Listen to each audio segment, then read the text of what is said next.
is like the 5th video I've filmed today, but it's the video I'm most excited to film because I get to support one of my friends. Today I wanted to do the Moonchild Booktag. This is an original tag. I will link Crescent Moon Reads down below. You guys should follow her. First off, she's fucking adorable. Also, she's probably one of the nicest people I've ever met on here.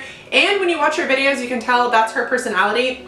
And we all know that's my favorite, so let's go ahead and just get started because I really want to support her. Also, this tag is fucking cool, so I hope you guys do it as well. So question number 1 is Full Moon, book that has supernatural creatures in it. I'm gonna go a little bit different on this one because it's technically supernatural because it's kind of a ghost zombie. But I'm gonna do Pet Sematary by Stephen King. The dog in this book is literally the scariest fucking thing I've ever seen. So I'm gonna include this as my supernatural creatures because there's a lot of really spooky things that happen in here. A lot of ghosts, a lot of zombie dogs, a lot of zombie animals. But if you haven't read this, if you're not familiar with it, I'd recommend it. But this is pick number 1 for supernatural creatures. Question number 2 is Starry Night, book that has a beautiful starry cover.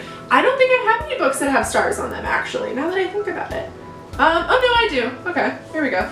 We'll do A Wrinkle in Time. This is the retelling done by Hope Larson. You guys have seen me speak about this before. This is obviously like a graphic novel, but it is actually probably the only book that I own that has stars on the front of it. Question number 3, Out of This World, favorite sci-fi book. Well, I'm not a big fan of sci-fi. That's one thing that me and her have in common. I haven't read a whole lot of it, or I didn't used to be a fan and then I became a fan. I don't know. This one was actually really tough. This was a tough question to answer because it was between Illuminate and another book. And I think that I'm gonna go with Want by Cindy Pond. I've spoken about this before on my channel. This was a random book that I picked up and I fucking loved it. I love the storyline of this. It follows a man named Jason who kidnaps a girl named Dayu and then is essentially, you find out, trying to kill her father because he's ruining the world that they all live in. This book was so good to me. Like, I don't know why. I picked it up because I thought it was a graphic novel, honestly, and I don't know why. But I ended up loving it so much more than I thought I would. So this is definitely my favorite sci-fi book that I've read. The reason why I didn't choose Illuminate, I don't know, I just didn't want to choose Illuminate because I think everybody was kind of expecting that. And the more I think about it, I would definitely say this is my favorite sci-fi book, although Illuminate is probably my favorite book that I've read this year. Number 4, Creature of the Night, thriller with a killer. Well, I have an entire section of Stephen King books that we can choose from, but I'm gonna go with Mr. Mercedes. If you guys are not familiar with this, I believe they're turning this into a show, a movie. I don't fucking know. I honestly try to stay away from Stephen King like movie adaptations of things. I just don't really like them. Under the Dome is the exception. I really liked that. But Mr. Mercedes, this is definitely a thriller with a killer. I mean, this is technically a horror book, Stephen King, but it's more like detective-y. It follows a detective who is trying to catch a killer who has literally mowed down in a limo a bunch of different people. He's killed, it was at like a job fair, and he killed like 10 or 12 people, I think, and that's what these books follow. It's a trilogy. It's very, very good if you haven't read it. If you're looking for a thriller book to read, if you're looking for a Stephen King series to read, I would definitely recommend this. And the killer in this is so fucking crazy that I was just like, people like this actually exist. Like, killers actually exist. This person actually exists in real life.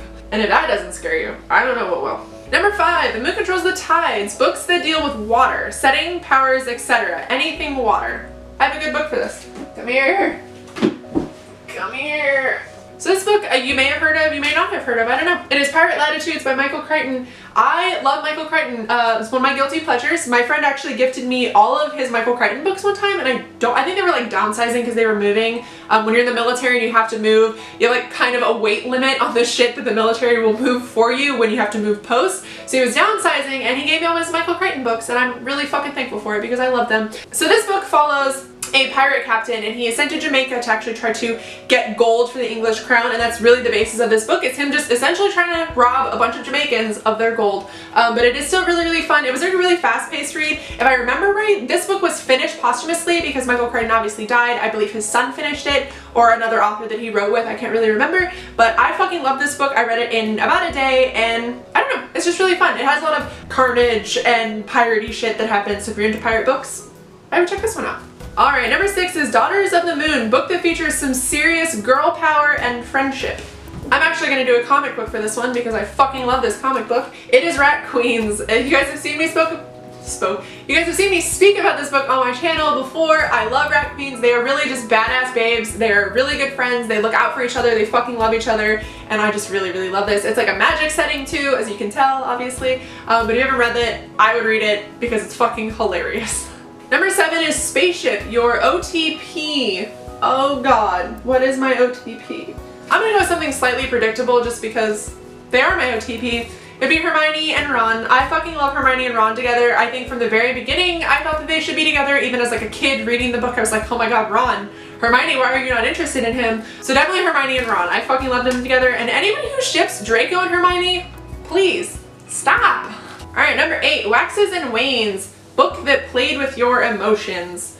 Holy shit, like every book I've ever read? Here we go. Now I can talk about Illuminae. This is Gemini, obviously. I'm still trying to find a hardcover version of Illuminae because I had a paperback version, but definitely Illuminae. Illuminae had my emotions everywhere. It is the only book I've ever read where I was literally texting people and talking to them about it in all caps. Like I was screaming the entire time I talked about it. Illuminae was like this for me. You think you understand, but you don't know until you read the book. If you haven't read it and you're like wondering if you should read it, fucking read it. It is so good. That book has you all over the place with your emotions. I laughed, I cried, I got fucking angry. Definitely read it. Number 10, Music of the Night. Book that has to do with music. This is actually a really good book that I can choose. It would be Name in the Wind by Patrick Rothfuss. Please don't fall over. This book really centers around music, or at least the beginning part of it does. I don't know, I'm about halfway through it right now. I've read it before, but I couldn't remember it, so I'm rereading it. But this really has everything to do with music. The main character, Kvothe, is in like a traveling troupe. They perform, they do music, him and his entire family. He kind of keeps doing that throughout the entire book, or what I've read so far. So I think it's going to be a reoccurring theme. But it's definitely a book that has to do with music, and it's really fucking good, actually. I didn't like it the first time I read it, but I'm liking it a lot more now. Number 10, After Hours, book that has the word night in the title. Oh, fuck. I don't think I have anything that has the word night in the title. I hope this counts because it technically has the word night, better than Nightingale.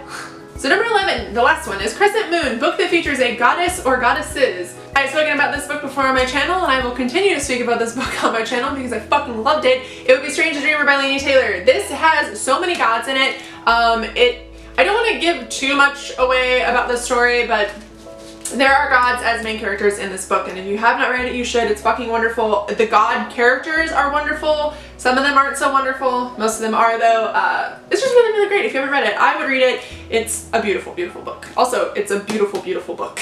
Alright guys, that is it for today's video. I hope you enjoyed it. Short and sweet, but like I said, I wanted to support my friend in her tag, so I hope you guys do it as well. I'll tag a few people down below. I'm pretty sure when she originally filmed the video and tagged everybody, she tagged like everybody. So I don't know if there's anybody else that I can tag. I'll tag Sprinkled Pages. I'm going to tag JD Ray Reads.